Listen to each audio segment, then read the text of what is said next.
Queridos amigos, buenas noches. Aquí comienza una emisión de Milenio 3, la nave del misterio radiofónica, y lo hace en una semana llena de turbulencias sociales, político-económicas. Estamos sin duda en tiempos de vértigo, en tiempos donde todo transcurre a una inmensa velocidad, una velocidad no conocida antes por el ser humano.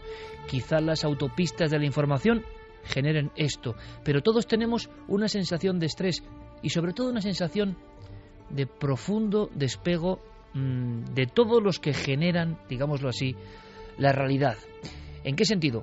No solo los gobernantes, los mandatarios, personas poderosas sobre las que tenemos muchas sospechas.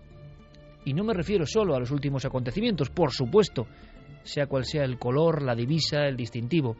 Voy a noticias cotidianas que a veces pasan sin pena ni gloria y que a mí me causan espanto. Como esta noche vamos a hablar del mal, porque parece que hay un científico alemán, atentos a la noticia, amigos, porque es sorprendente, que dice que ha localizado el área o la mancha del mal, así lo ha llamado, la mancha del mal. Ya que hablamos del mal, permitidme apenas en un par de minutos que os cuente una fotografía que a mí me ha puesto el pelo de punta. Es otro tipo de mal, pero es un mal profundo, es una especie de virus que nos contagia a todos, que está ocurriendo diariamente, que se conjunta con todo este estrés, este vértigo. Parece que algo de la profecía tenía una verdad, tenía una razón. Desde luego, el 2013 está lleno de incógnitas permanentes, de desasosiego, de desacuerdos. Y con cosas como estas lo vais a ver mucho más.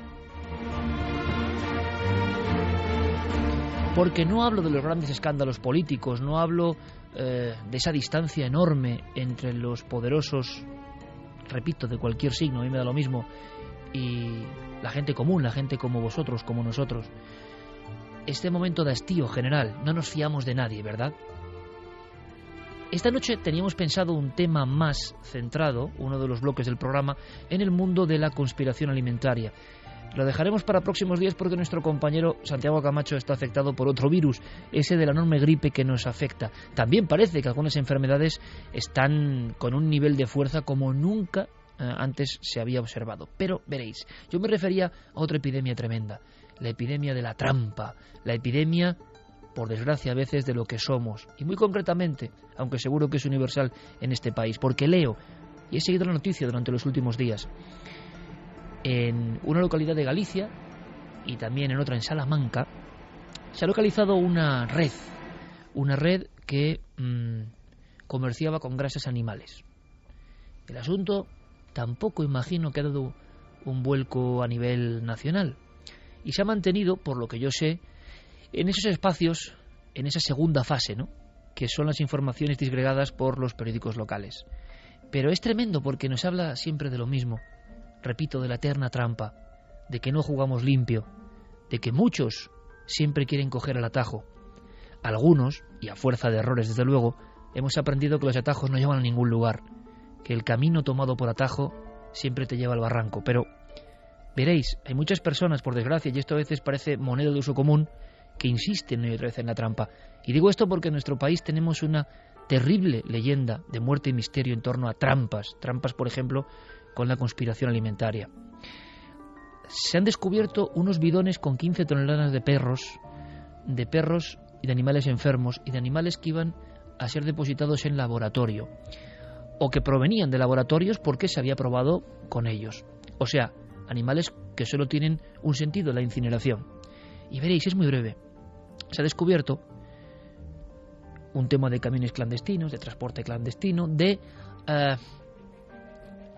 procesamiento, vamos a hacerlo así, o proceso de ese material con un fin, desviarlo de nuevo al consumo por un lado de piensos animales. Resulta que por una serie de circunstancias se descubre que muchos piensos que surgen de estas fábricas que nutren a muchas firmas de la alimentación de nuestras queridas mascotas, resulta que ese pienso tiene ADN de perro. Es decir, ya sabéis el famoso dicho, ¿no? Aquí en la profesión periodística se ha dicho muchas veces, perro no come perro. Pues aquí se lo han saltado a la torera y muchos perros de nuestro país están comiendo restos, de alguna forma, la esencia, el ADN. Así empezó el tema de las vacas locas, ojo, de perro. Pero la Guardia Civil investiga, parece que seguía la senda de esta especie de negocio oscuro hacía mucho tiempo. Todavía no se puede decir nada, me remito a solo lo que están diciendo los periódicos, en Galicia y en Salamanca, repito, y resulta que todo ese material, muchas veces enfermo, de animales que tenían que ser incinerados estaba siendo desviado, como ha ocurrido con el aceite y con muchas cosas en nuestro país y en nuestra historia, y no se descarta que haya muchos productos o que haya productos para el consumo humano que también tienen esta partida, repito, de animales enfermos, con su ADN, con su genética, con su física absolutamente dañada. ¿Qué había? Dinero, trampas, es decir, no solo en los grandes escándalos políticos, no solo en las cuestiones que llegan hasta la Comunidad Europea, no solo en los miles de millones, no. La trampa, el atajo, el engañar, el hacer daño a los demás, el aprovecharse de una forma ilícita. Eso es propio, por desgracia, muy propio de nuestro país. Pero no todos estamos de acuerdo. Que poco amor a los animales, que poco amor al ser humano hacer esto. Durante años. Ahora, el oscurantismo. No se dice qué firmas están metidas en esto o no, quiénes han comprado ese material o no, sin saberlo, claro. En fin, es que es una larga historia. El orujo mortal de Galicia, lo hemos contado aquí en este programa, con decenas de muertos, simplemente por ahorrarse un dinero y mezclar alcohol mortal, alcohol no apto para consumo. Es que no es una, no es dos, no es tres, son muchas veces. Es decir, no solo los poderosos hacen trampa. Este país cainita, como lo plasmó Goya, este país, por desgracia, alguna vez tendrá que dejar de ser lo que es en este aspecto de la trampa. Hablamos del mal, y el mal está infiltrado, y parece que se le potencia, parece que se le estimula, parece que hay que engañar para tener éxito, parece que hay que tomar atajos malignos para conseguir un cometido, parece que el fin justifica los medios, y por eso vemos noticias que, aunque estén difuminadas por esa división diferente de lo regional, nos sobrecogen. Vamos a hablar del mal. ¿Dónde estará el mal?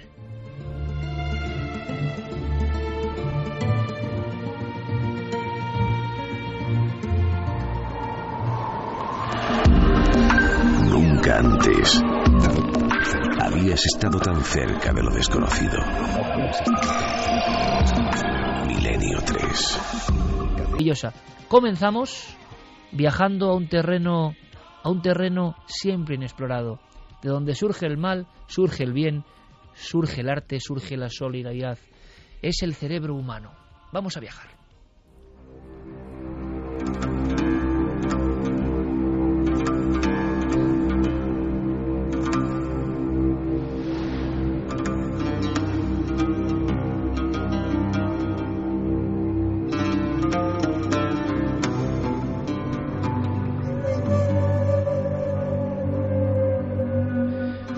Y 43 minutos. Diego Marañón, compañero, buenas noches. Muy buenas noches, Iker. Una noticia muy sorprendente, una noticia realmente polémica. Ha habido ya la lógica reacción, y uno no sabe si las reacciones son porque tenía verdad este científico, tenía autenticidad, tenía material suficiente, se lanzó a la piscina y hay cosas que no se pueden casi tocar.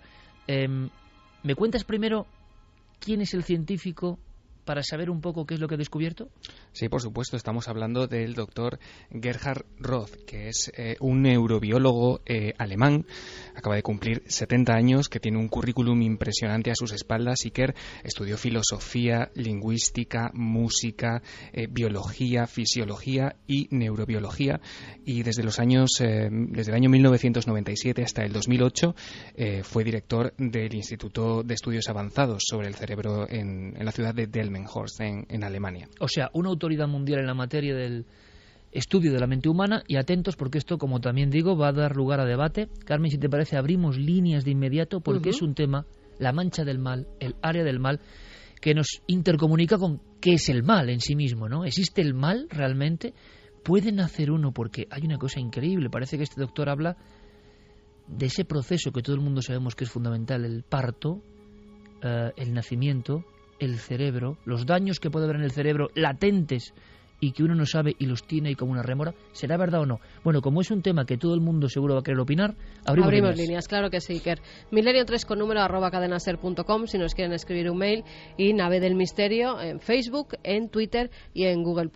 Muchos comentarios ya, vamos a ir pasándonos poco a poco y vamos a debatir sobre este tema que está tan candente. Claro, y es que es un tema muy potente, ¿no? Yo lo hilo incluso con ese mal. No hace falta ser asesino en serie para tener el mal dentro, ¿no?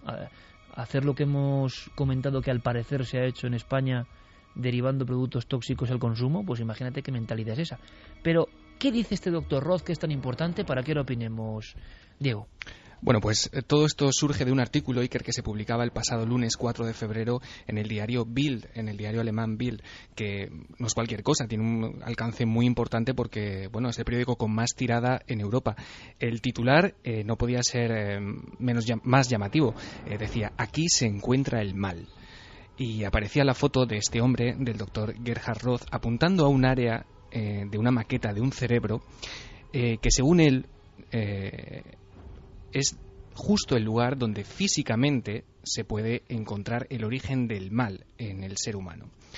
Él lo llamó, y los medios después han acuñado esa especie de lema, la mancha del mal. La mancha del mal. Sí, según lo que él contaba a este diario, a Bild, el doctor había descubierto esta mancha investigando cerebros de criminales violentos para un estudio que había financiado y que ha financiado el gobierno alemán. ¿En qué consiste ese experimento? Bueno, lo que él hizo fue seleccionar a una serie de reclusos, entre los que se encontraban gente, bueno, asesinos, violadores, digamos que lo peor, ¿no?, de esta sociedad, a los que se les mostraba fragmentos, imágenes, películas cortas con escenas, con escenas gore, con escenas muy brutales, ¿no?, con mucha violencia. Y lo que hizo él fue medir las ondas que salían de los cerebros de estos espectadores al verlas. La sorpresa llegó, Iker, cuando se dio cuenta que todos ellos, o al menos la gran parte, no mostraban ninguna emoción. Es decir, en las áreas del cerebro donde habitualmente se crean sentimientos como la empatía, como la compasión, como el compañerismo, en estos televidentes, digamos, no pasaba nada. ¿Qué tenían en común todos ellos? ¿Y a qué viene esto de la mancha del mal?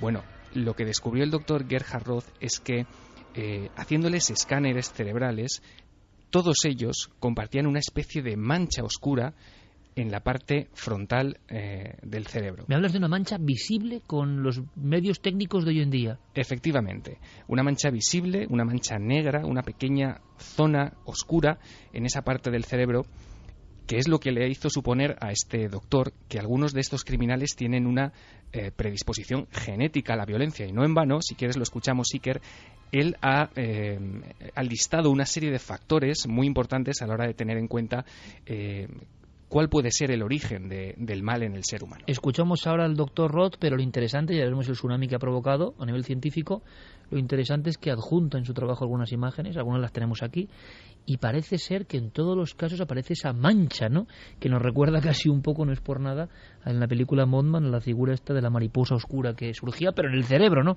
por pareidolia pura, ¿no?, del cerebro, pero que parece que surge en estos casos. Esto es muy polémico realmente.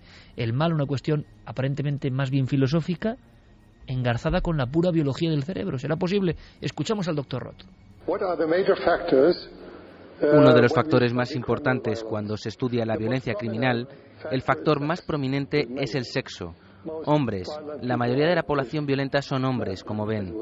El siguiente es la edad. En tercer lugar, tenemos la predisposición al nacer, llamada polimorfismo genético. Luego, el cuarto factor, bastante vago, pero quizá extremadamente importante, son los daños cerebrales prenatales, postnatales y fisiológicos, y su diferente desarrollo. Y por último, niveles bajos de serotonina, una especie de neurotransmisor. Es algo muy prominente.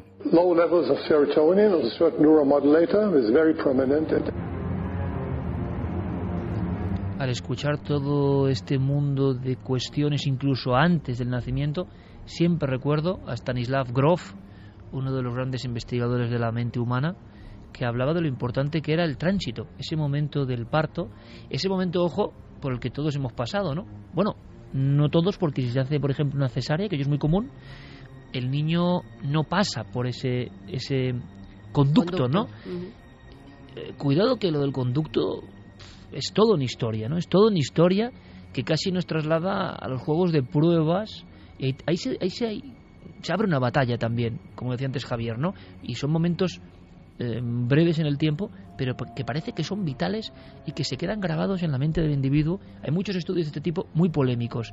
Grof decía que experimentando con regresiones y con visiones había llegado a una conclusión que a mí me parece tremenda, ¿no?, por lo gráfico que es. Y es que muchas de las grandes imágenes arquetípicas del miedo provenían de recuerdos perinatales, y que uno de los recuerdos perinatales, en sus estudios lo dice Grof, no yo, más metidos en la mente del hombre occidental y seguramente de las últimas generaciones, era una disposición de sombra oscura, espigada, o sea, un fantasma negro, espigado, como en una especie de aquelarre, o que las personas que habían recordado estas visiones aparentemente del parto habían visto cómo se veían rodeados. Puede ser una propia visión del parto, pero que parece que es todavía cuando está dentro de la madre.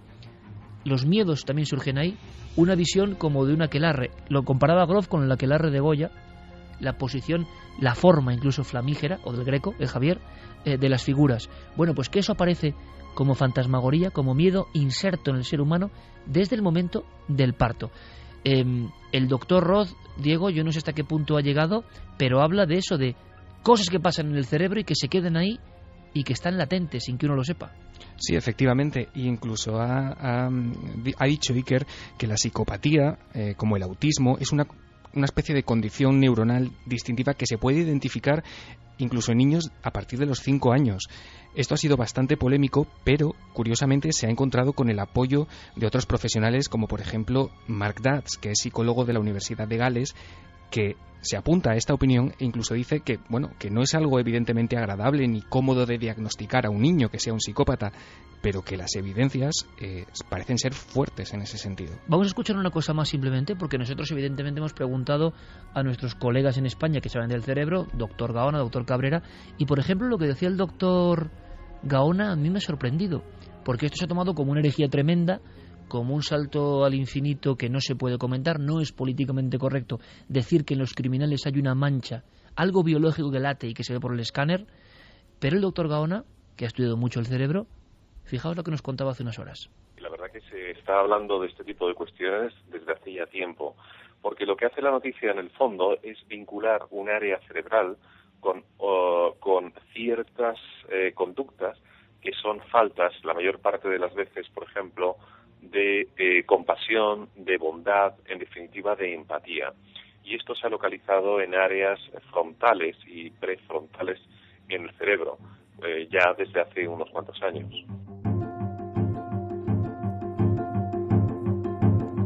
En los dibujos, en las ondas, en la corteza de nuestro cerebro está la marca, el estigma del mal. ¿Es posible? Escuchamos al doctor Cabrera. El mal en sí mismo es un concepto filosófico que no encierra un lugar anatómico en el cerebro. Lo que sí es cierto es que las personas reiteradamente criminales, reiteradamente violentas, tienen alguna estructura cerebral, probablemente la estructura que controla el sentimiento y la afectividad, que esté dañada.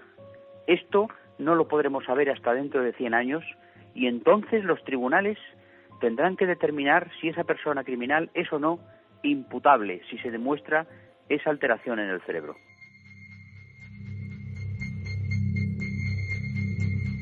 Cuando escuchamos noticias de crímenes u otras de cuestiones absolutamente degradantes, pensamos muchas veces, oye, hay diferentes humanidades conviviendo. No me cabe en la cabeza, es imposible que alguien haga esto. ¿Será que realmente hay diferencias importantes a nivel fisiológico que empiezan a ser descubiertas ahora? ¿O esto es entrar dentro de la fisionómica y cuestiones que tuvieron mucha polémica porque pensaban que en nuestra naturaleza, en nuestros rasgos, no puede haber nada que se identifique con el mal o con una conducta criminal?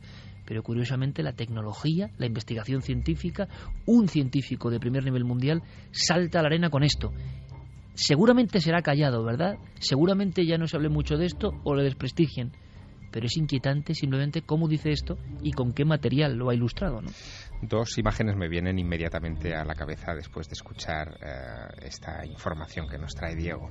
La primera tiene que ver con una visita que hicimos Carmen, tú y yo, hace algún tiempo en Turín al Museo de Antropología Criminal del doctor Cesare Lombroso, ¿os acordáis, verdad? Uh-huh. Cesare Lombroso es el padre de la frenología, alguien que ya en el siglo XIX, a finales del siglo XIX, estaba tratando de estudiar la forma de los cráneos, ciertos comportamientos comportamientos que dejaban su huella física en los individuos criminales, buscando de alguna manera la mancha del mal, no en el interior del cerebro, porque no tenía tecnología para hacerlo, pero sí en el aspecto externo de los criminales, ¿no? Esto sería como un paso más. Es interesante, pero también tiene un peligro, y es buscar en lo físico la esencia o la respuesta a lo que no es físico. El mal anida en el cerebro o en la mente o en el alma o en el ánimo de mucha gente, pero no sabemos muy bien si eso tiene una respuesta física, ¿no? Realmente ese es un misterio que, bueno, el doctor Roth ha querido explorar. Pero luego una segunda cosa, un aporte que a mí me parece cuando menos curioso. El doctor Gerhard Roth sitúa esas manchas del mal que ha encontrado en los criminales siempre en el lóbulo frontal del cerebro. Bueno, pues hace solo unos años, en 2009, se publicó un libro que tuvo muchísimo impacto en los Estados Unidos, que llegó a ser uno de los libros más vendidos en ese país. Lo apoyó incluso Oprah Winfrey en su famoso show de televisión, que se titulaba How God Changed Your Brain, es decir, cómo Dios cambia tu cerebro. Era el estudio de dos importantes neurólogos, dos médicos, el doctor Andrew Newberg y Mark Robert, que llegaban a una conclusión muy curiosa, y es que orando o meditando, lo que se activa es el lóbulo temporal del cerebro. Es decir, que ellos estudiaron el cerebro O sea, no el frontal, donde está el mal. El mismo punto que se activa con el mal, se activa para el bien. Esto es una cosa muy curiosa, porque estos dos doctores, los autores de este libro, lo que hicieron fue someter a tomografías computerizadas los cerebros de varios lamas tibetanos en un experimento, muy científico y muy controlado. Y se dieron cuenta de que, por ejemplo, durante la meditación había otras partes del cerebro, como el lóbulo parietal, que es el que marca sobre todo la conciencia de estar en un lugar en el espacio, que se adormecían y se desconectaban. Lo cual es lógico, porque durante el proceso de meditación o de oración uno puede llegar incluso a perder por completo el sentido de dónde se encuentra, ¿no? Pero lo que se activaba, lo que se hiperactivaba eléctricamente, era el lóbulo frontal del cerebro durante esos procesos que se presupone que son positivos. Que ahora el doctor Roth marque ese punto como el lugar donde se activan las manchas, no deja de ser muy curioso. Y además, te diría que casi una lección trascendente. El mal y el bien cohabitan en el mismo punto. Diego, ¿algo más hay que saber de este doctor, de la inmensa polémica? ¿Ha dicho alguna cosa importante que nos hayamos dejado en el tintero? Bueno, él, viendo lo que se ha montado, con opiniones mucho más en contra que a favor, Iker, en todo el mundo, él ha mantenido un silencio escrupuloso.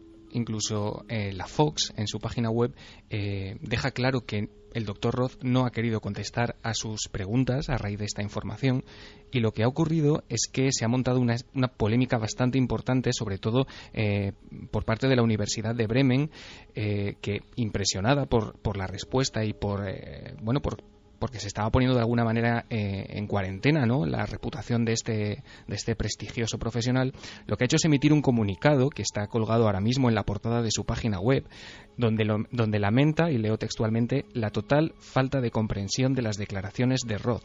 Es decir, echa de alguna manera un poco la culpa al diario Bild de que no ha entendido bien lo que el doctor Roth quería explicar. Como te digo, esta entrevista que concedió el 4 de febrero ha provocado en general un tremendo escepticismo en la comunidad científica. Se ha puesto de alguna manera en entredicho la figura de este neurólogo. Y, en fin, en esas estamos.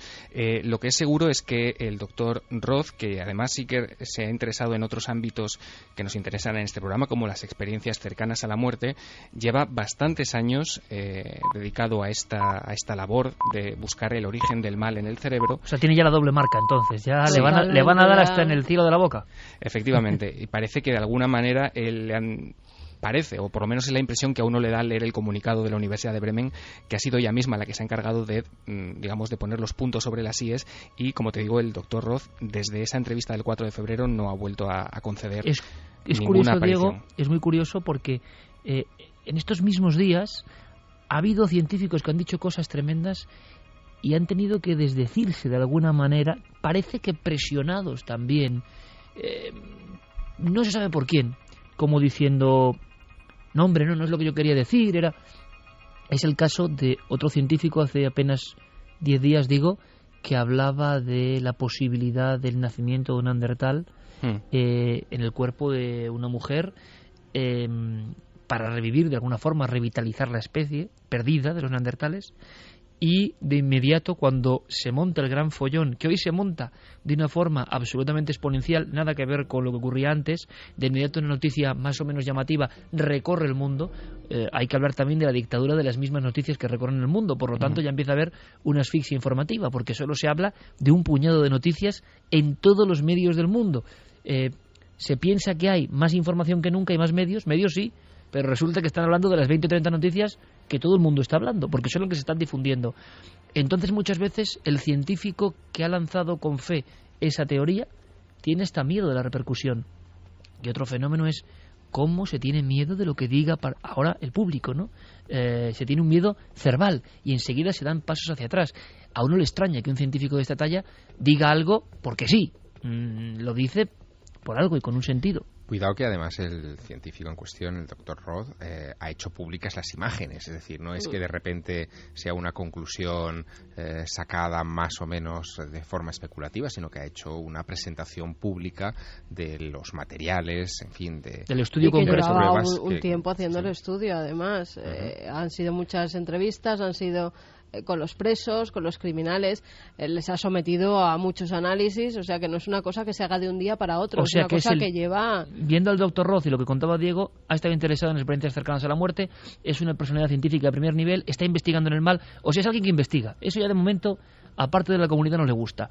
Que indaga, que busca otras respuestas, que se mete en los temas más peliagudos, y por eso ahora está recibiendo una respuesta en contra brutal. Yo no sé si tiene razón o no sé si todo está en el cerebro, creo que no, pero sería un descubrimiento muy interesante, y al ser tan políticamente incorrecto, le están... Y piensa además otra cosa, que este tipo de estudios tienen doble valor si cabe, porque no suelen estar financiados casi nunca por ninguna gran empresa farmacéutica o por ninguna compañía importante, porque sencillamente no se les puede sacar una rentabilidad económica a corto plazo. O sea, buscan saber. Exacto, por lo tanto, el punto de partida es siempre la curiosidad del propio médico o del propio investigador, que creo que en este caso es lo más valioso, es decir, es la investigación por la investigación. Recordad, por ejemplo, al famoso asesino múltiple español Delgado Villegas el Arropiero, que fue el primer caso en nuestro país que se habló en su día, en los años 70, ni más ni menos, de algún tipo de anomalía genética, el gen del superhombre se llamó en un principio, o de la bestia humana,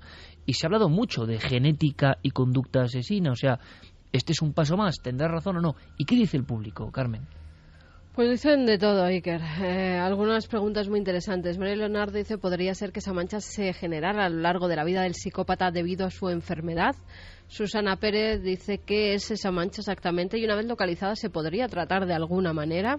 Sombra, eso se sabía desde siempre. El bien y el mal son inseparables. Es la ley del yin y el yang. Muy interesante lo decía Javier. Uno no puede existir sin el otro. En el mismo lugar se activan las dos cosas. Ayla de Clan dice, una mancha oscura en el cerebro me recuerda a la señal de Caín en Génesis 4:15.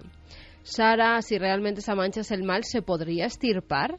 Y si es posible, ¿es éticamente correcto hacerlo? Muy interesante también. Interesantísimo, aunque imagino, Diego, por último, que el doctor Roth no ha podido responder a nada de esto. Ha mostrado las fotografías, el estudio, pensaba que la repercusión seguramente iba a ser solo en círculos científicos, y ahora mismo está callado, ¿no? Y no nos extrañe un comunicado tipo, no era lo que yo había dicho, ¿no? Sí, efectivamente, como te decía, mantiene un silencio escrupuloso, y a raíz de lo que comentaba Javier, solamente puntualizar que esta investigación en concreto estaba financiada por el gobierno alemán, porque además el doctor Roth es bastante famoso en aquel país porque está al frente de una especie de gabinete de consejeros que están apoyando al gobierno o asesorando al gobierno sobre las reformas penitenciarias. Por eso él tiene contacto con los presos, y por eso él se interesa por qué puede haber en el cerebro de estas personas. Diego, nos escuchamos y hablamos luego, ¿vale? Perfecto. Seguimos hablando del mal, y seguimos hablando del mal porque rápidamente, antes de subir al Everest, a mí me gustaría contaros algunos hallazgos sobre una figura arquetípica del mal. Es más, cuando se hacen tratados sobre psicópatas, se suele poner el retrato robot de Blanco Roma Santa como el primer asesino en serie español, que se creía lobo, ¿no? resumir la historia, la hemos contado en Cuarto Milenio en infinidad de ocasiones, incluso con algunas extrañísimas maniobras. No sé si recordáis, hizo un buen trabajo nuestro compañero entonces Luis Álvarez sobre el hallazgo de unos huesos. Quedaos con esto, compañeros, porque esto es muy interesante, con lo que viene a continuación. El hallazgo de unos extraños huesos que parece que eran las víctimas de Roma Santa. Blanco Roma Santa era el buhonero, Blanco Roma Santa era el personaje que vagaba por los bosques de Galicia y que parece que hacía ciertas rutas entre Galicia y Cantabria para llevar a personas que iban a buscar una mejor vida en ciudades bollantes como Santander. Muchas de estas personas, por lo menos 9, desaparecen en mitad del camino. Cuando se atrapa a Roma Santa, después de una investigación y una serie de casualidades, el misterioso y siniestro buhonero asegura que es el hombre enmeigado, el hombre maldito, el hombre que tiene el mal del lobisomé en su interior, y que con don Genaro y otro hombre de origen desconocido, 3 personas, lo dice en ese manuscrito judicial impresionante, cazan de noche, pero cazan convertidos en lobo. Él se ve como un lobo. Es más, se llega a decir que las heridas de los huesos que se encuentran de la primera víctima están como mordidas por los lobos, y nunca se supo si eran lobos que habían con su hocico rastreado después, o de verdad Roma Santa se había convertido en una bestia. Fue un caso de licantropía, caso de hombre lobo a nivel, repito, judicial. Lo que tenemos ahora es una gran sorpresa, muy interesante, para que además opinéis, porque es un caso de el mal, la maldición que entra dentro de un individuo célebre. Un individuo, por cierto, del que no se sabe casi nada. Un individuo que la terrible película de Pedro Lea, El bosque del lobo, retrataba así por los caminos, vendiendo sus mercancías en su carro de madera.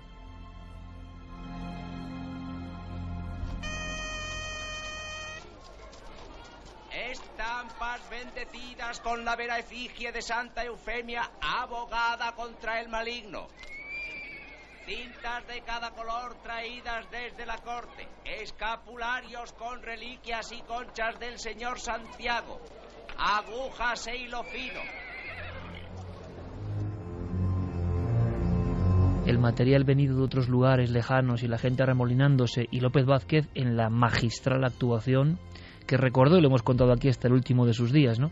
El propio Pedro Lea, yo le he contado, me contaba muy impresionado cómo en las últimas horas de López Vázquez, y hacía años que no se veían, le agarró la mano, casi como si fuese una garra, y un López Vázquez que ya no podía ni ver, ese grandísimo actor, volvió a recitarle estas cosas, como si Roma Santa flotase todavía sobre su memoria y su mente, ¿no? Y su espíritu.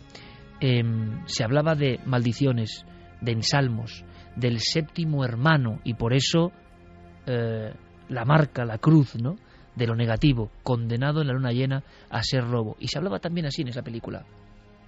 Lo que yo voy a contar a nadie se lo oí, que era mozo cuando conocí al cuitado, y aún le tuve cerca, como os tengo ahora a todos. Eran 7 hermanos, todos mozos, y ninguna moza entre medias. Y a este que os digo que era el Benjamín, tocóle la mala fada de ser lobisome, y la tuvo 7 años. Y lo más particular era que nadie le podía hacer mal mientras estaba con ella, porque la maldición había de cumplirse. Las gentes le decían el ensalmo que se recomienda para estos casos: encomiéndate a Dios y a Santa María, y a su Hijo precioso que de ella provenía, y a San Silvestre y a los ángeles 37. Que Dios líbrenos por siempre de víbora y de sierpe, y de toda mala cosa, y de hombre sañoso, y de lobo rabioso.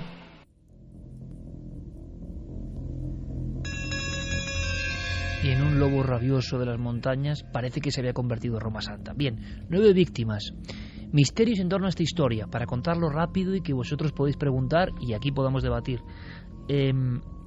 Al parecer Roma Santa se convierte en lobo. Él hasta el último de sus días dice que era un maldecido, que se convertía en bestia, que se transformaba y que mata repentinamente sin quererlo, y es más, que luego lloraba y rezaba porque al parecer era un hombre muy pío sobre los cadáveres.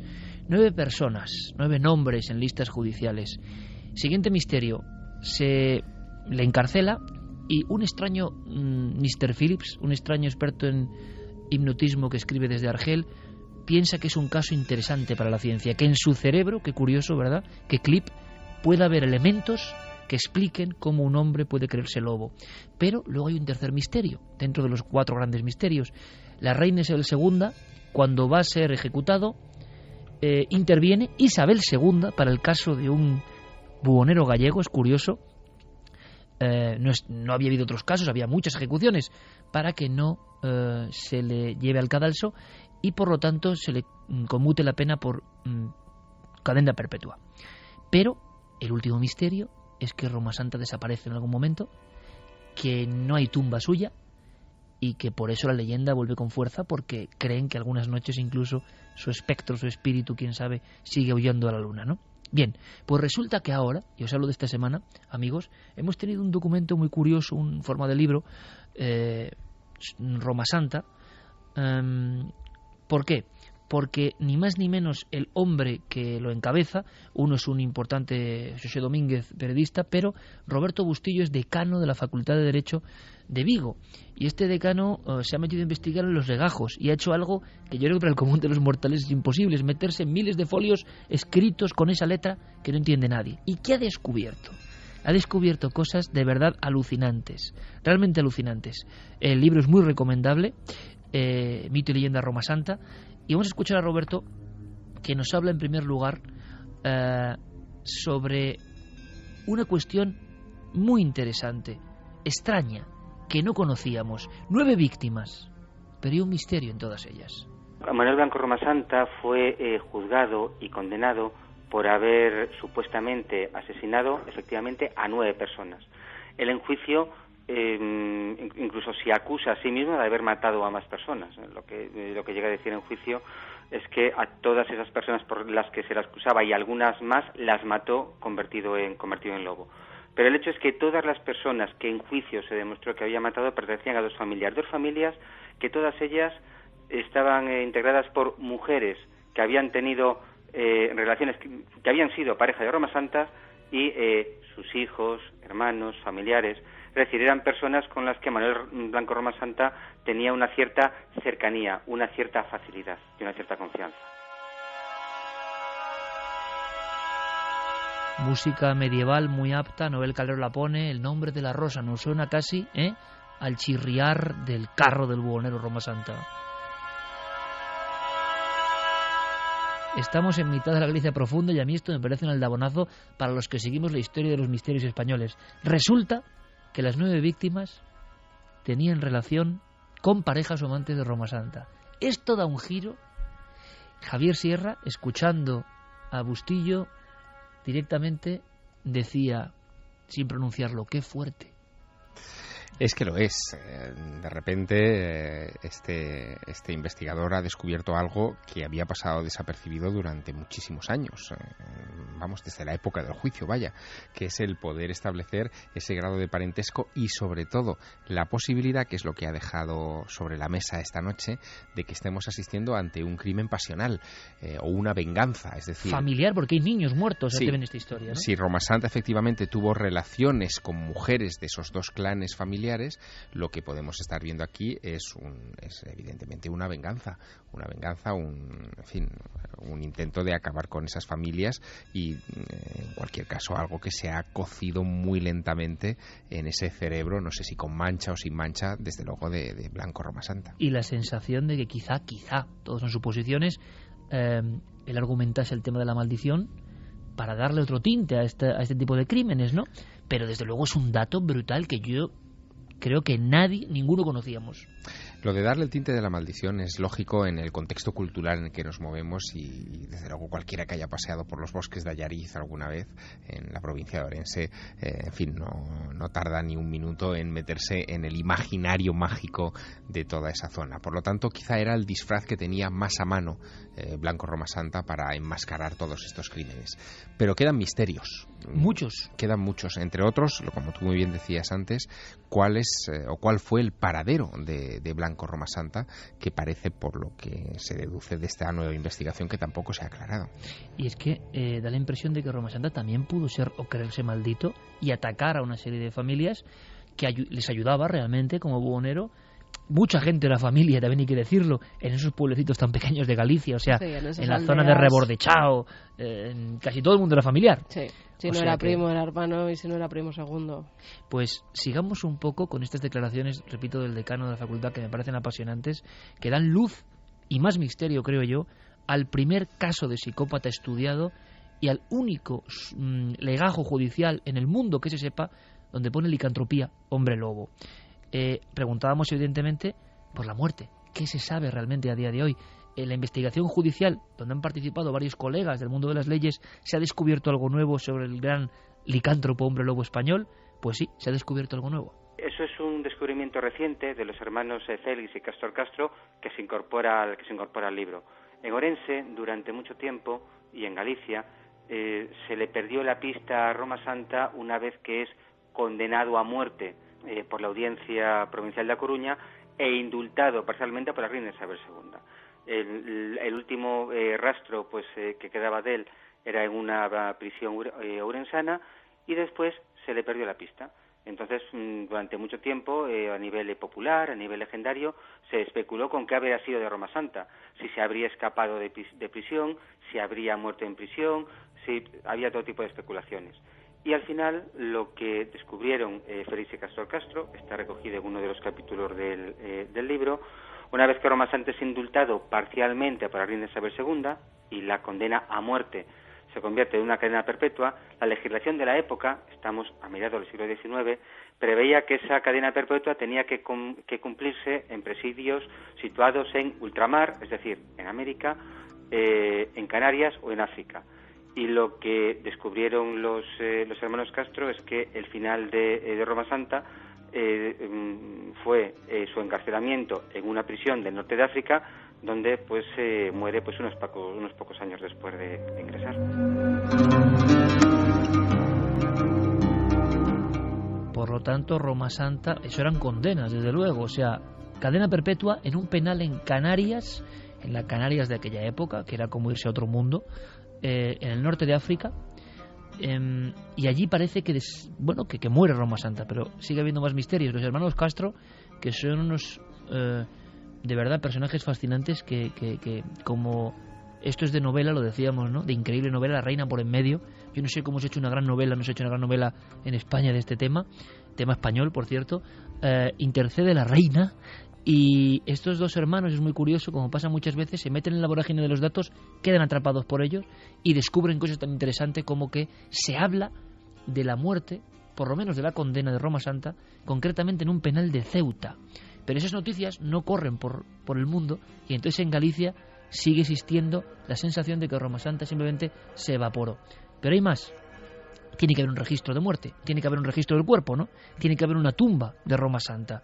¿Y sobre eso habrá también misterio? La tumba de Roma Santa no se ha encontrado, no se sabe dónde está. Lo que queda es el rastro periodístico que aquel hecho desencadenó. Y porque cuando Manuel Blanco Roma Santa muere, algunos periódicos de la época de Madrid se hicieron eco del fallecimiento de aquel personaje. Y estos investigadores, rastreando en la hemeroteca de la Biblioteca Nacional, encontraron esos periódicos. Entonces, al día de hoy tenemos ese rastro periodístico, pero no tenemos los documentos oficiales y no tenemos todavía la tumba de Roma Santa. Aquí sí parece que hay un misterio importante, porque un reo tan vigilado, un reo salvado por la reina Isabel II, un reo que llevaba la mochila de ser el primer enjuiciado como hombre lobo, y no hay documentos de su muerte, no hay un papel que diga acta de defunción, no hay unos huesos, no hay una caja, no hay nada. No era un preso normal, era un preso por el cual había intercedido la más alta autoridad. Ahí sí hay un misterio. Por tanto, la leyenda de que Roma Santa se esfumó sí sigue teniendo parte de verdad, ¿no? Sería muy interesante analizar, imaginaos en un museo, los restos de Roma Santa, ¿no? Que había habido médicos, ¿no? Que habían estado estudiándole, que por eso la reina lo apartó. El Mr. Phillips. Y dejó que varios médicos estuvieran, no solo él, sino que varios médicos lo estudiaran para ver si verdaderamente era un hombre lobo. ahora qué pudieron hacer con su cuerpo una vez muerto, pues estaría en sus manos, me imagino. Si estaba en manos de doctores, me imagino que ellos se quedarían para estudiarlo mejor. Hay veces, como si fuera un Guadiana, que Roma Santa vuelve a las portadas. Recuerdo, por ejemplo, hace 3 semanas, más o menos, en El País, en portada, impacto, el retrato de Roma Santa en pequeño y el hombre lobo era mujer. ¿Os acordáis? Una de las teorías de... ya más extrañas, hay que decirlo, de la orientación sexual o incluso del género del propio Roma Santa. Esto es muy raro, ¿no? Y sobre esto han investigado. Tan raro como el hallazgo de supuestos huesos de las víctimas que nosotros investigamos y todo era una mentira. Todo era una especie de cebo, no sé bien para qué. Huesos, una excavación, supuestamente los cuerpos de aquellos infortunados atacados por el hombre lobo, que nunca han aparecido, por cierto. Y salen todos los periódicos, Voz de Galicia, El Mundo, y luego no había nada, era toda una mentira. Habría que preguntarse, no lo hemos descubierto, pero ¿quién estaba detrás de esa mentira? ¿Y para qué se mentía sobre el blanco Roma Santa y el hallazgo de los huesos? Bueno, ¿qué sabemos sobre ese titular tan espectacular de Blanco Roma Santa era mujer? La investigación vuelve a ser sorprendente. Manuel Blanco Roma Santa aparece, pero aparece como Manuela Blanca Roma Santa, aparece una... ¿Por qué aparece esa? Porque igual, pues, efectivamente había algún problema genético, algún problema físico y el sexo no estaba claro por determinar. Igual que también puede ser porque en la parroquia, avergonzados de que Manuel Blanco Roma Santa, el hombre lobo de Allariz, el asesino supuesto asesino de 9 personas, tuviera que ver con ellos, alguien añadió una A para que no pareciera Manuel, para que fuera otra persona y nadie lo pudiera relacionar. No lo sé. Bueno, pues sobre Manuel Blanco Roma Santa sabemos muy poquito. No sabemos cómo lo hizo. En una investigación moderna es fundamental saber el modus operandi. Los mataba con arma blanca, con arma contusa, los estrangulaba, los asaltaba en medio del camino, por la noche. Y saber el modus operandi es importante, porque eso lleva a otra incógnita. ¿Actuaba solo o actuaba en compañía de otros? Tampoco lo sabemos. Es más, podemos especular, y con la información que tenemos, incluso es posible dudar de que Manuel Blanco Roma Santa fuera un asesino. Porque hay otra explicación razonable que está incluida en el libro que explica las cosas de tal forma que Manuel Blanco Roma Santa participa en una red de delincuencia, pero no es un criminal, no es un asesino. Y respecto a todo esto, además, hay declaraciones no de cualquiera, no de personas que se meten y se sumergen en la investigación por cuenta propia, sino del responsable de la unidad de antropología forense del Instituto de Medicina Legal de Galicia, Fernando Serrulla, que él apuntaba nuevos datos a la teoría de que Roma Santa pudiera ser una mujer, porque en ese proceso de unos 1.600 folios aparecen también descripciones de esos gustos y esas labores que realizaba Roma Santa también en su tiempo libre, ¿no? Decían que él cosía, que bordaba, calceteaba, cortaba trajes y vestidos. Lo describían también como un ser dulce, entrañable, amigo de sus amigas. Todos estos datos se apuntan también para orientar pues esa posible teoría de si Roma Santa era o no mujer. Lo curioso es que esos huesos que nos han encontrado, que también estos hermanos no apuntan a que posiblemente podrían estar en una fosa común de Ceuta, donde se teoriza que pudo morir de un cáncer de estómago al poco después de ser encarcelado. La falta de encontrar esos huesos para hacer análisis de su ADN lleva también a otra posibilidad también muy de novela, y es encontrar a los descendientes de Roma Santa, a esos familiares a través de los 4 hermanos que tenía, que todavía hoy siguen viviendo en los pueblos aledaños, y hacer análisis de ADN para saber e intentar conocer algo más de este personaje mítico. Mítico, pero real, y como estamos diciendo aquí, parece mentira que, bueno, se ha hecho alguna película, pero El Bosque del Lobo es la película que más se acercó al mito, ¿no? Pero que tiene tantos elementos, claro, dice, sabía cortar trajes, bordar, hombre, es que era buhonero también, o sea, es decir, y seguramente llevaba encurtidos pieles y tenía destreza casi como sastre de la época, ¿no? O sea, todo es muy confuso, pero sí que hay algo que yo no sabía y que me ha sorprendido. Hablamos, repito, del gran caso de psicópata criminal español, el que siempre pone, digamos, la ficha número 1 en los libros y tratados, ¿no? El primer gran caso que demuestra que hay gente que, creyéndose maldita o estando maldita, yo no lo sé, se comporta de esta forma bestial y asesina de manera múltiple, organizada, fría, y siempre él diciendo que era lobo, que se transformaba en lobo, el viejo mito del lobisome, el 7º hermano de una familia varón. Séptimo hijo de una familia. Séptimo hijo, el séptimo de los 7 hermanos. Varón. Lobisome, ¿no? Ajá, bueno, escuchad esto porque es sorprendente. El qué, el cómo y el por qué. ¿Por qué? No sabemos por qué hizo lo que hizo. ¿Cómo? No sabemos cómo lo hizo.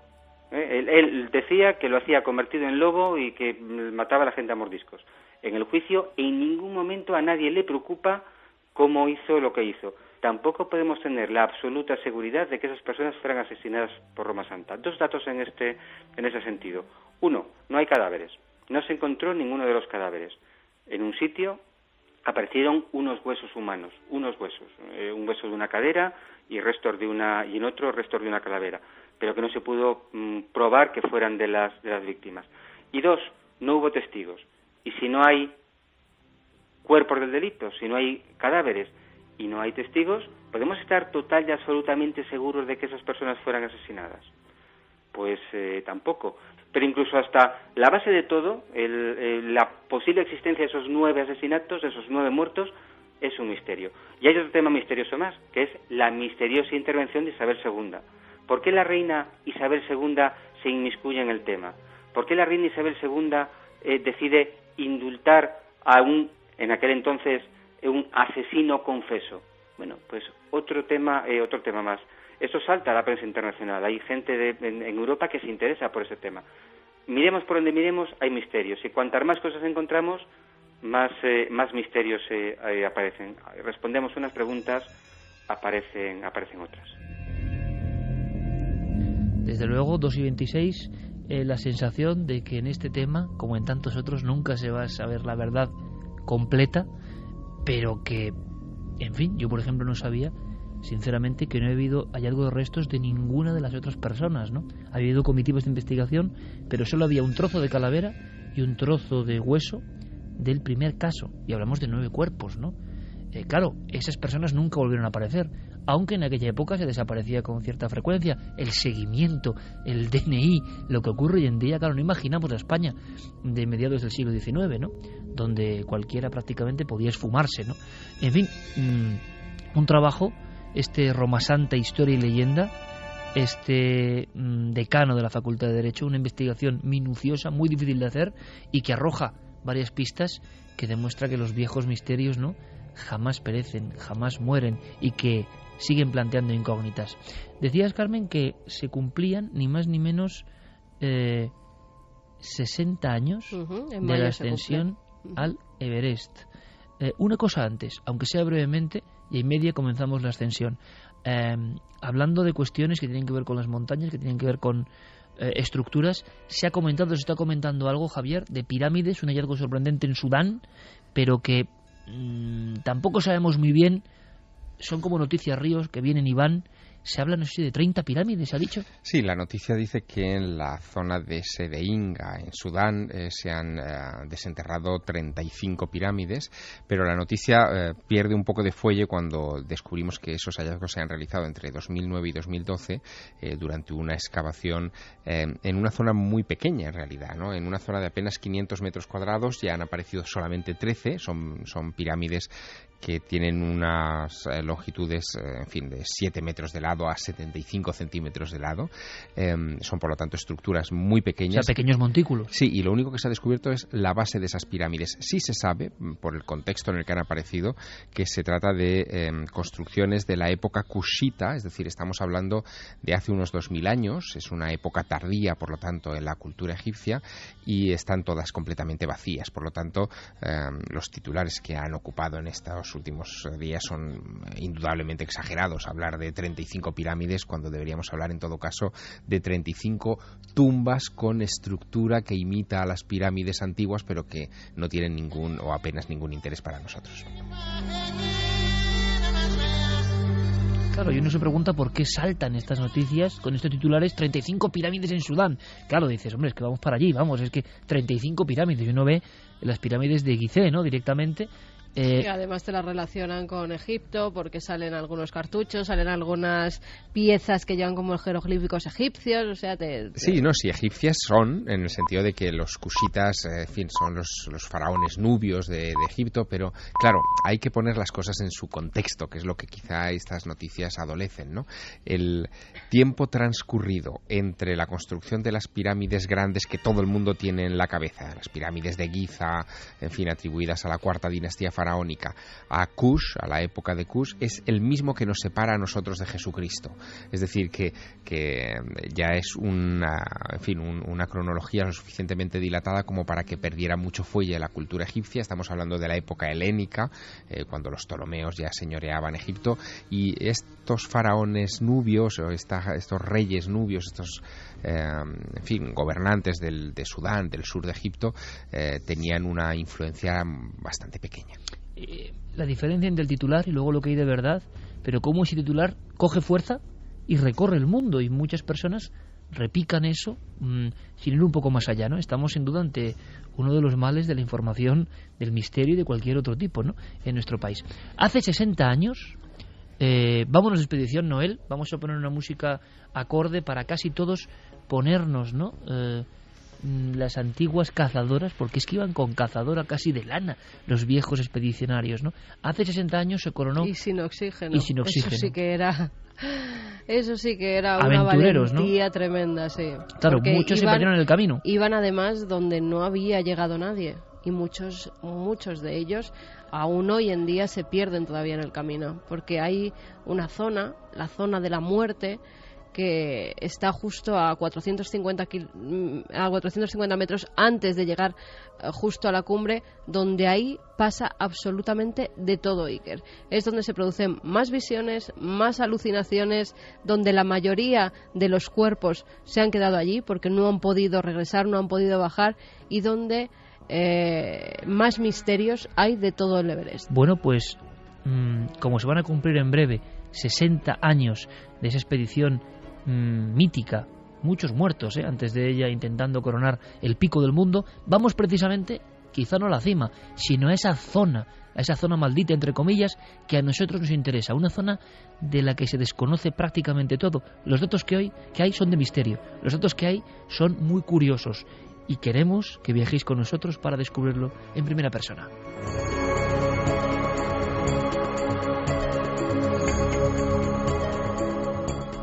Pues bien, Iker, como comentábamos al principio, hay cerca de 200 cadáveres, muchos de ellos están sin identificar todavía, y 40 de ellos están visibles. ¿Por qué están visibles?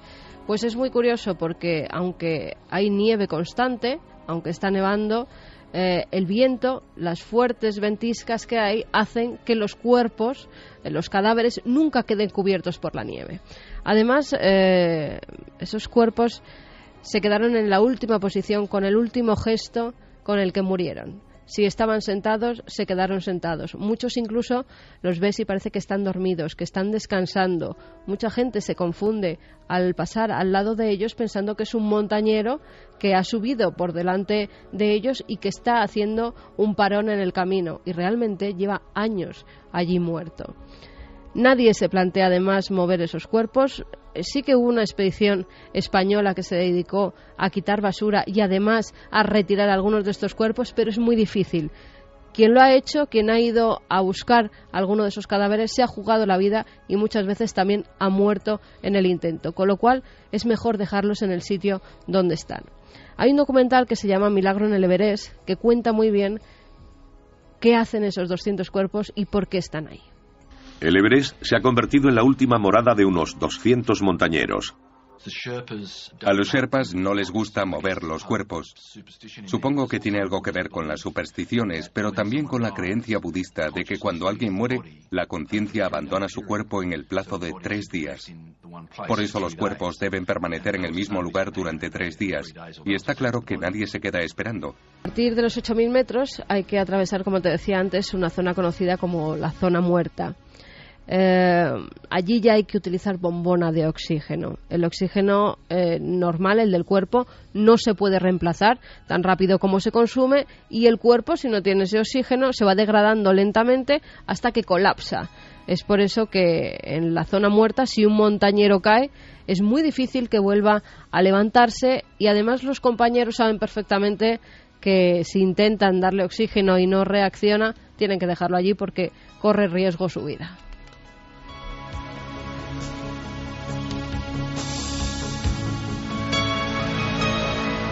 Estamos hablando de temperaturas en esa zona de menos 36 grados a menos 60 grados. Si no mueren por hipotermia, mueren por congelación. Es que es muy difícil pasar esa zona. Uno de los cadáveres que se encuentran los montañeros al subir en el Everest, hay muchas disputas porque hoy en día parece que se han convertido en auténticas excursiones turísticas. Hay empresas... Hay un dato simplemente, Carmen, que es curioso. Han subido unas 3.500 personas al Everest y 350, por lo que he leído, ha ocurrido eso el 10% este año pasado. Se ha de alguna forma convertido un desafío de la naturaleza. Eso lo lamenta mucho el buen amigo de este programa, Sebastián Álvaro. Lo que era una odisea, claro, lo que era una aventura, por eso no ha podido entrar. Lo que era un auténtico vértigo y donde uno se jugaba la vida, lo han acomodado, entre comillas, en esta mentalidad que tenemos en el siglo XXI de hacer todo un parque temático para el disfrute de ciertos turistas, aunque sigue siendo muy peligroso y muchos no lo saben, pero el 10% de los visitantes del Everest fue el año pasado, y muchas veces se horrorizan porque pasan al lado de esos cuerpos, ¿no? No, se horrorizan además porque mucha gente es que nunca ha escalado una montaña y de repente se ponen a subir el Everest. O sea, muy son propio de estos tiempos, ¿verdad? Inconscientes totales. Pero ¿por qué tienen que pasar al lado de estos cuerpos y ver esos cadáveres de montañeros? Algunos de ellos que llevaban muchos años escalando montañas y que ya habían hecho algún que otro 8000. Pues porque hay como una serie de autopistas, hay puestas unas cadenas y unas cuerdas que son las que tienen que seguir esas expediciones. Entonces tienen que ir por un lado donde los cuerpos pues pasan, algunos incluso tienen que saltar sobre ellos porque es por donde va la cuerda. Y claro, se quedan perplejos de que haya cadáveres en la montaña. Los montañeros saben perfectamente, además, que el que muere en la montaña es que quiere morir en la montaña y no se le tiene que mover. Eso lo saben muchos de ellos, a no ser que la familia luego pida que por favor se le pueda rescatar. Uno de esos cuerpos es Peter Boardman. Este montañero británico desaparece en 1982, iba acompañado por otros 3 montañeros, más los médicos y los sherpas que se encontraban en el campo base. Una expedición china lo encuentra 10 años después. Durante 10 años no se sabe absolutamente nada de él. Mandan las fotos a su mujer del cadáver encontrado y ésta reconoce la ropa. Si pueden los oyentes que busquen en internet Peter Boardman, porque es un hombre que está recostado sobre el lado derecho, está apoyado en su brazo derecho, está vestido con el mono de nieve, con el anorak, con las botas puestas y parece que está dormido. Tiene incluso, Iker, los ojos abiertos. Que ahora mismo me ha parecido una escena, salvando el tiempo, de Pompeya, ¿no? De los últimos días de Pompeya, esos cuerpos recostados en la montaña. Siwan Cel Payor, el botas verdes, así se le conoce. Además, este es uno de los más conocidos de todos porque esas botas verdes son fluorescentes, con lo cual destacan mucho en la nieve. Es el cadáver de un escalador indio que se ha convertido además en un hito en la ruta principal por la escalada norte, en la parte norte del Everest. Todas las expediciones desde el lado norte que suben por ahí se lo encuentran. El 10 de mayo de 1996 va a hacer cumbre cuando a unos 400 metros pues le sorprende una fuerte ventisca. 3 de sus compañeros deciden darse la vuelta, pero él quiere llegar y fallece. Vamos a conocer quién es el llamado Botas Verdes. Hay cuerpos allá arriba que no pueden ser movidos o rescatados a causa de la naturaleza del terreno. En el momento que mueres dejas de bombear sangre y te conviertes en parte de la montaña. Te adhieres a la roca congelada. Cerca de la cumbre del Monte Everest hay una cueva que los escaladores llaman la del viejo Botas Verdes. Botas Verdes es un montañista que murió en 1996, creo, mientras descendía.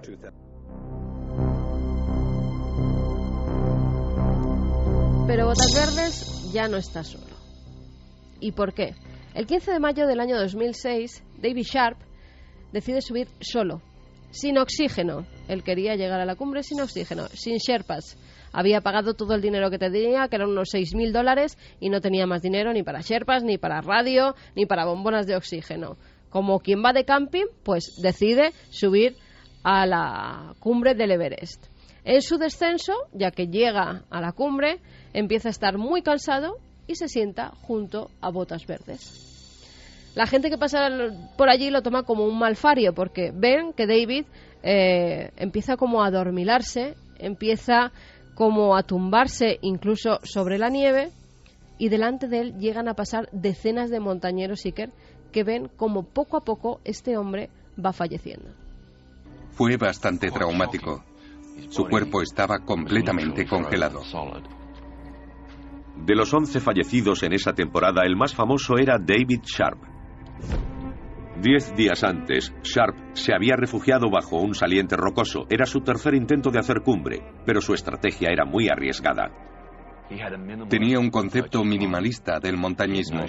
No llevaba sherpas y no mantenía contacto con los miembros de otras expediciones porque no tenía radio. Cuando le encontraron agonizando, nadie sabía quién era. Estaba solo. Hasta 40 montañeros pasaron por su lado mientras agonizaba. Escondido en la oscuridad, la mayoría no lo vio. Y los que sí pensaron que descansaba o que ya estaba muerto. David Sharp no feneció aquella noche. Al día siguiente, por la mañana, seguía vivo. Entonces quedó expuesto a la luz del día. Los escaladores lo vieron cuando regresaban. David Sharp y estoy con Asian Trekking. Tengo mucho sueño.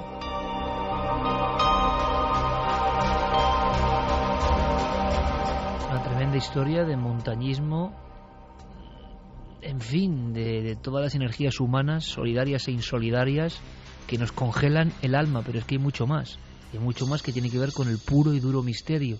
Esta ascensión está siendo bastante dura. Hay algunos casos que son tremendos. Te voy a contar el de Lincoln Hall, el muerto viviente del Everest. Ese es el nombre que han puesto a este hombre.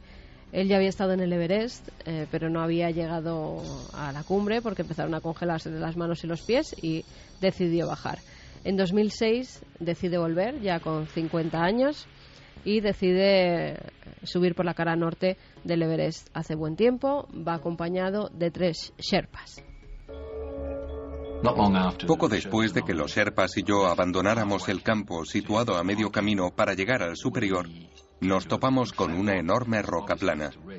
Era un lugar para descansar. Delante teníamos un montón de piedras y se podía ver que debajo había un cuerpo. Era la tumba de Igor Pliuskin, el alpinista ruso que había muerto 2 días antes. Desde el día de su muerte no había podido quitármelo de la cabeza, y encontrar su cuerpo fue muy duro.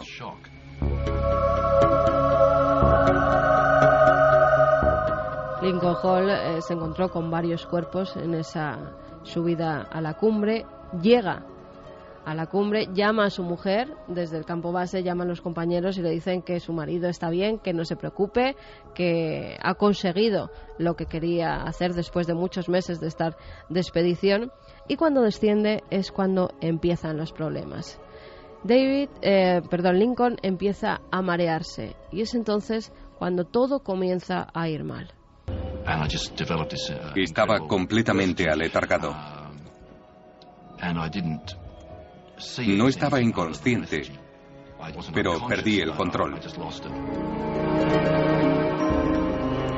No sabía dónde estaba, los Sherpas intentan resituarle, intentan con el oxígeno reanimarle, pero lo que no sabía es que estaba sufriendo un edema cerebral. Lincoln no lo sabe, pero ha empezado a sufrir un edema cerebral debido a la altitud. La presión baja provoca una filtración de los fluidos dentro del cerebro y este se inflama. Los síntomas incluyen apatía, alucinaciones y comportamiento irracional. Lincoln debe descender inmediatamente o morirá.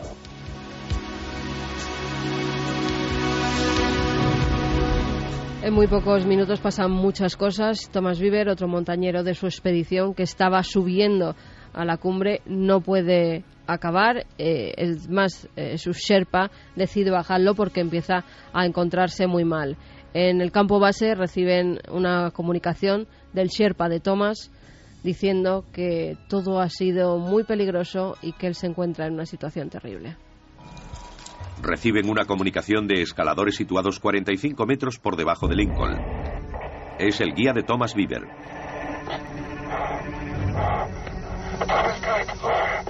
Thomas ha muerto. Thomas ha muerto. Dios mío.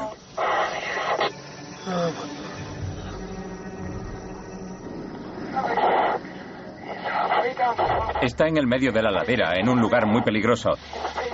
Tiene la cara en la nieve y lleva así más de 5 minutos. No respira. Cambio.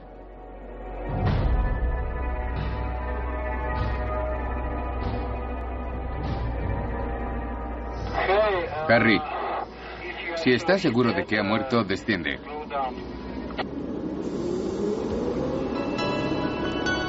Como te decía antes, cuando están seguros de que no pueden hacer nada por ellos, los Sherpas tienen que descender porque se juegan la vida.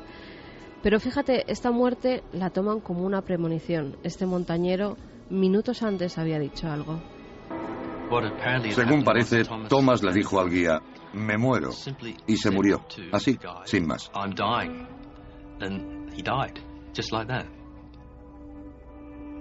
Es muy raro. Es como si hubiera tenido una premonición. Una de estas cosas tan raras que suceden en el Everest.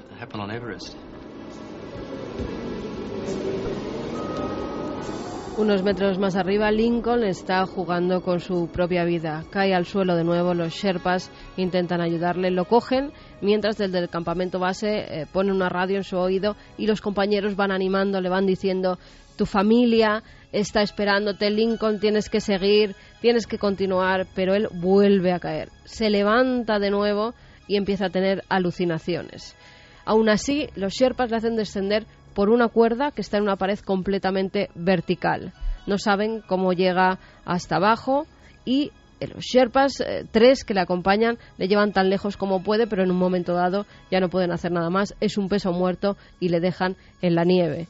Lincoln ha muerto. En algún momento tendremos que decidir dejarlo morir.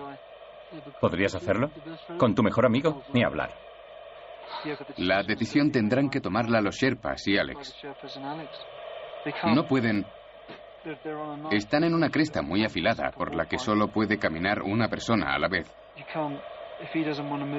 Si no se quiere mover porque delira, ¿qué se puede hacer?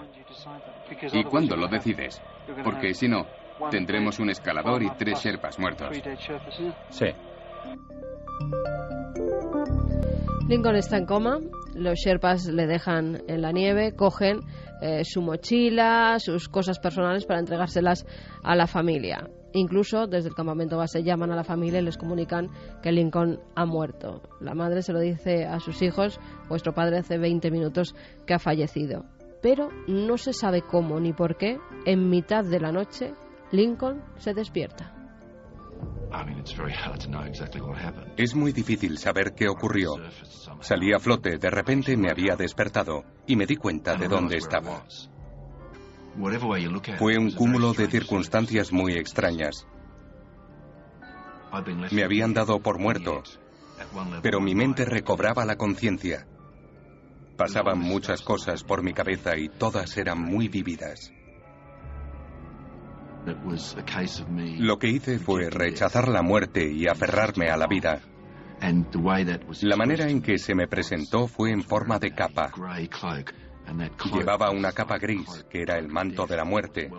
Me daba la bienvenida y yo la llevaba puesta. Pero supe que debía aceptar el frío y enfrentarme a lo que fuera quitándome la capa. O sea, este hombre solo en la montaña y en la noche asegura que se le aproxima la muerte directamente, y además muy parecida a la muerte como su natural iconografía medieval, ¿no? Con una capa, eso sí, grisácea. Eso es, él dice que tiene una aparición, que sabe que es el final, que además dice que es como un peregrino, que sabe el camino que va a seguir, que es el de la muerte, que le está guiando hacia el fin porque ya no tiene nada que hacer. Ha estado 30 horas en la zona de la muerte donde nadie sobrevive a menos 25 grados bajo cero. Ahí eso nadie ha sobrevivido, ni en esa zona, ni tantas horas, ni con esos grados. Nadie lo había superado. Y él logró sobrevivir, porque al amanecer se encuentra con 4 montañeros y estos le ayudan. Además, los sherpas que están en el campamento base, al saber que está vivo, porque dan la noticia, enseguida van al rescate. Él, Lincoln, logra sobrevivir. El retorno de Lincoln del mundo de los muertos es un milagro. Debería haber fallecido por congelación, pero no lo hizo. Podría haber muerto del edema cerebral, pero no lo hizo. La medicina aún no ha logrado explicar su supervivencia. Y él aún se esfuerza por comprenderlo. La interpretación que los budistas tibetanos hacen de la naturaleza de la muerte me ha ayudado a entenderlo. La conciencia abandona el cuerpo en diferentes fases. En 8 fases. Es parecido a cuando uno sale de un helicóptero. Apagas esto, apagas lo otro y las hélices se van deteniendo. Yo pasé por 2 de esas fases. La gran pregunta es ¿qué invirtió el proceso? No lo sé. Vagamos esta noche en la cadena SER por la zona de la muerte del Everest. Desafíos a la muerte, incluso de montañeros que han sobrevivido a ese último momento, ese peregrino vestido con la capa gris, por conectar con su familia, precisamente, ¿no? Casos impresionantes. Lo que pasa que es terrible porque hay cuerpos, hay el cuerpo de una escaladora china, por ejemplo, que todavía está colgado de las cuerdas, donde pues se cayó, se ha congelado y permanece colgado. Otro que llaman el saludador, que está en una posición con un brazo hacia arriba, parece que está saludando a esos montañeros que van hacia la cumbre. Y historias tan trágicas como en el año 1996, que fue un año terrible para el Everest, murieron muchas personas. Uno de ellos, sabiendo que iba a morir, llama al campo base y le dice que por favor... ¿Sabiendo que iba a morir por su posición o sabiendo porque... que iba a morir porque ya no tenían oxígeno, porque no iba a abandonar a un compañero que estaba en peores condiciones que él, pide por favor al campo base que hagan una llamada satélite a su mujer, que estaba embarazada de 7 meses. En el último momento deciden cuál va a ser el nombre de su hijo y después muere. Qué contraste, Javier, compañero, entre estas historias tan llenas de fuerza, de espíritu de supervivencia, de lealtad, de misterio, con lo que intentan hacer algunos, de masificar una montaña que es ingobernable, ¿no? En fin, la balanza. Tú has estado incluso en la alta montaña para la preparación del Ángel Perdido y tuviste también la tempestad muy cerca. Tiene que ser muy impresionante, ¿no? Ver que la naturaleza se te echa encima de esa forma y que puedes morir realmente. Y además es una naturaleza absolutamente impredecible e incontrolable, ¿no? Ahí es donde sientes que este planeta está lleno de una potencia desgarradora. Pero fíjate, escuchando a Carmen me ha venido a la cabeza una historia, ¿no? Es una historia que además tiene detrás un misterio. Todo esto viene a colación porque estamos a punto de celebrar los 50 años del primer ascenso de Edmund Hillary al Everest, ¿no? 60 años. 60 años, sí, la conquista del Everest. Pero es que quizá uno de esos cadáveres que hoy están perdidos pueda reescribir la historia tarde o temprano. Es el cadáver de Andrew Irving. Se le está buscando desde hace muchos años. Él, junto con George Mallory, en 1924, en junio de 1924, hicieron una expedición para llegar a la cumbre del Everest. No se sabe si llegaron o no, ese es el gran misterio. Pero fíjate, el cadáver de George Mallory fue encontrado en 1999. Y una de las cosas que llamó más la atención es que su familia decía que se había llevado una foto de su esposa con la intención de que si coronaba el Everest, en fin, la cima está a 8.800 metros de altura, él dejaría la foto de su esposa ahí arriba en homenaje. Bueno, pues cuando se encontró su cadáver en 1999 en perfecto estado de conservación, prácticamente intacto, con todos sus aperos, con todo su material, incluso con los ojos abiertos, sin las gafas, probablemente iban de noche, ¿no? Bueno, en fin, hay un montón de detalles de ese tipo. La foto de la esposa no estaba. Por lo tanto, queda la sospecha de si llegaron a coronar el Muchos tema. años antes de la escalada oficial. Sí, porque el cuerpo aparece a 8.300 metros, es decir, cerca realmente de la cumbre. Pero fíjate, hay otro detalle. El caso de Andrew Irving es todavía más interesante. Su cuerpo no ha aparecido aún, pero él era el responsable de llevar una cámara fotográfica con la que, si hubieran llegado a la cima, pues probablemente se hubieran hecho una foto mutua. Se supone que en el momento en que se encuentre el cadáver, y es muy buscado, de Andrew Irving, también aparecerá la cámara fotográfica. Si ese es el caso, y ahí apareciera una imagen de ellos dos en la cima del Everest, se reescribiría la historia y habría que establecer que fueron ellos dos y no otros los que en 1924 pusieron por primera vez la cumbre en esta montaña.